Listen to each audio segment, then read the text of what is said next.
Hello, I'm Kimber, and welcome to the Native News Update. It's Friday, October 19th, and many of the stories you hear here can be found at IndianCountryNews.com. And here's the news for today from the Associated Press and other Native news sources. 6 Sioux tribes from South Dakota have created a collaborative partnership called Oreilles Sakowin Power Authority that is behind the largest clean energy project by far attempted on American Indian land. 570 megawatts of combined generating capacity between 2 wind farms that will be more than 10 times the size of the largest existing wind farm on tribal land. Both installations, being developed at an estimated $800 million, are expected to begin operating in 2021. The tax-exempt organization is a federally recognized entity that represents the Cheyenne River, Flandreau Santee, Oglala, Rosebud, Standing Rock, and Yankton Sioux tribes. In August 2017, the authority partnered with the experienced wind developer, Apex Clean Energy, to form 7G Renewable Energy. This is the Earth, Mother Earth. That is who we are. That is who protects us. That is who gives us life.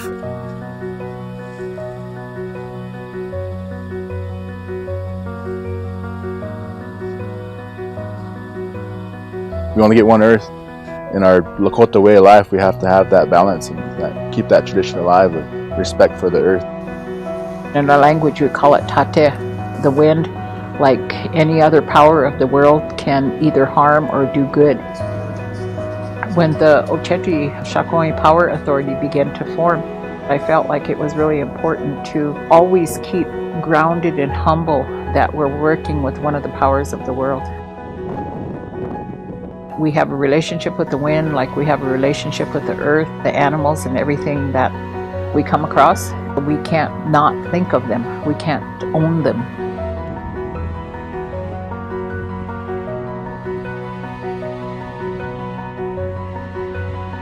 According to the 7G Renewable Energy presentation, Oreilles Sakowin Power Authority, which is the majority owner with a 51% stake, represents about 114,704 Sioux tribal members.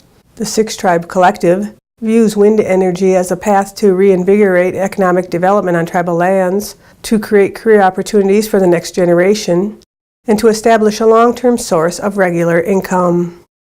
For more information, you can check out ospower.org or apexcleanenergy.com.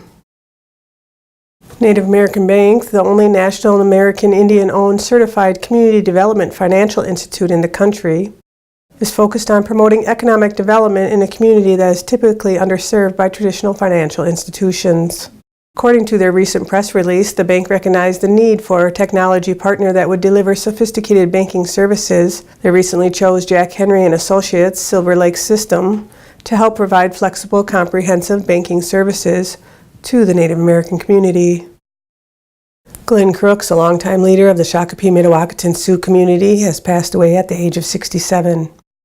Crooks was passionate about passing on his Dakota culture and traditions, as well as expressing his patriotism. He often served as the public face of the tribe, dressing in his regalia, as he did most recently in August, when he saluted the late Senator John McCain during a memorial service in the U.S. Capitol Rotunda. Crooks frequently traveled to Washington, D.C., attending presidential inaugurations of George W. Bush, Barack Obama, and Donald Trump.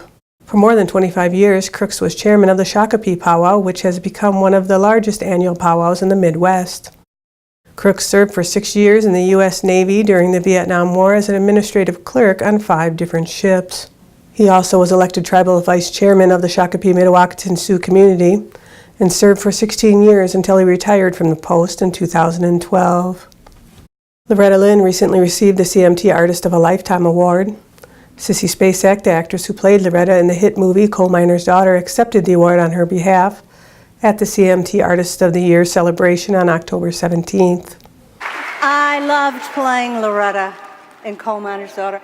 I just loved being her. I had the band, I had the bus, I had the clothes. But I think we can all agree that there's only one Loretta Lynn. She's so sorry she couldn't be here tonight. She's a little under the weather. Lynn recently released Wouldn't It Be Great, the 41st studio album of her career at the age of 86. For a time, it seemed as though the album wouldn't be released due to health issues stemming from suffering a stroke in the spring of 2017, and later a fractured hip.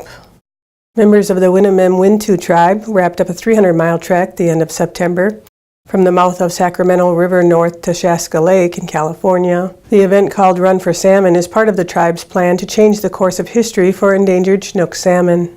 Winter-run Chinook salmon have been blocked from native spawning habitat on the McCloud River above Shasta Dam for decades.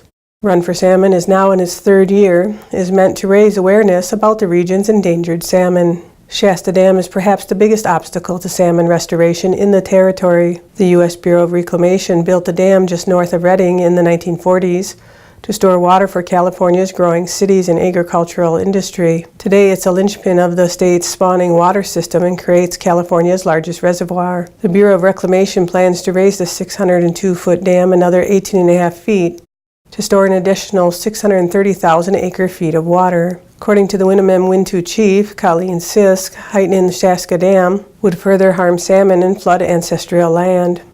She advocates for the construction of new swimways to bypass the dam to allow salmon to spawn above it. For more information, you can check out runforsalmon.org. And that's another roundup of news from Indian Country on this edition of the Native News Update. I'd like to thank you for joining me, and have a grand day. Step into Seven Winds Casino Lodge and Conference Center. Come and discover everything we have to offer. Unlimited gaming action. Northwoods hospitality. Delicious all-you-can-eat buffet. Relaxation and comfort. Great drinks and good times. Big wins, big fun. It's all here at Seven Winds Casino Lodge and Conference Center in the heart of the Great North Woods.